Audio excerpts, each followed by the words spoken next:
5টা কমিশনের চেয়ারম্যান ছিলেন এক পক্ষে, কয়েকজন উপদেষ্টা ছিলেন, আর দ্বিতীয়ত হচ্ছে বাংলাদেশের রাজনৈতিক দলগুলোর প্রতিনিধি ছিলেন, বড় যে রাজনৈতিক দলগুলো আছে তাদের প্রতিনিধি। মূলত হচ্ছে যে প্রথমত হচ্ছে প্রফেসর আসিফ নজরুল যিনি আছেন, তিনি মিটিংটা কন্ডাক্ট করে উনি 5টা কমিশনের সাথে পরিচয় করিয়ে দিয়েছেন এবং 5টা কমিশন কি করছে তারা তাদের চেয়ারম্যানের কাজের একটা ব্রিফ সামারি তুলে ধরেছে। তার পরবর্তীতে হচ্ছে আমরা রাজনৈতিক দলের পক্ষ থেকে আমরা কথা বলেছি। রাজনৈতিক দলের পক্ষ থেকে, এবি পার্টির পক্ষ থেকে আমরা 2-3টা জিনিস বলেছি।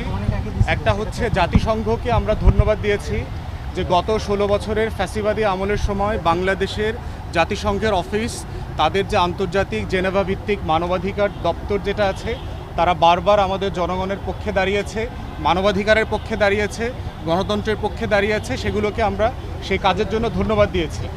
একই সাথে আমরা ধন্যবাদ দিয়েছি যে গত মাসে জাতিসংঘের মানবাধিকার দপ্তরের পক্ষ থেকে যে জুলাই আগস্ট গণহত্যার প্রতিবেদন দেওয়া হয়েছে 114 পৃষ্ঠার, সেটা প্রস্তুত করবার জন্য, এটা বাস্তবায়ন করবার জন্য কিছু সাহায্য দরকার, সেটা আমরা আমাদের পক্ষ থেকে বলেছি।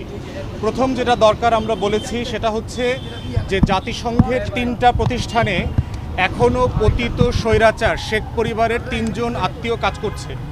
আমি জাতিসংঘের মহাসচিবকে বলেছি, জাতিসংঘ যেহেতু মানবাধিকারের বিচার চায়, ইনসাফ চায়, ইনসাফটা শুরু করতে হবে জাতিসংঘের নিজের অফিস থেকে। এবং এই 3 জনের ব্যাপারে বলেছি যে বিশ্ব স্বাস্থ্য সংস্থায় শেখ হাসিনার মেয়ে কাজ করছে, ইউএনডিপিতে মানে সুশাসনের উপদেষ্টা হিসাবে ববি কাজ করছে, রেহানার ছেলে, এবং রেহানার ছেলে ববির বউ কাজ করছে আইওমেতে, মাইগ্রেশন অর্গানাইজেশন যেটা আছে সেটা ব্যাংকক বেস, সেখানে কাজ করছে।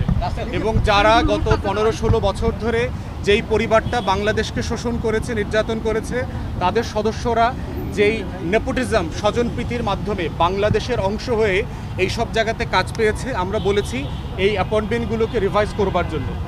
দ্বিতীয় পরামর্শ দিয়েছি সেটা হচ্ছে যে বাংলাদেশে মানবাধিকার, জাতিসংঘের মানবাধিকার কমিশনের একটা অফিস 2 থেকে 3 বছরের জন্য অস্থায়ী মেয়াদে চালু করার সুযোগ আছে কিনা।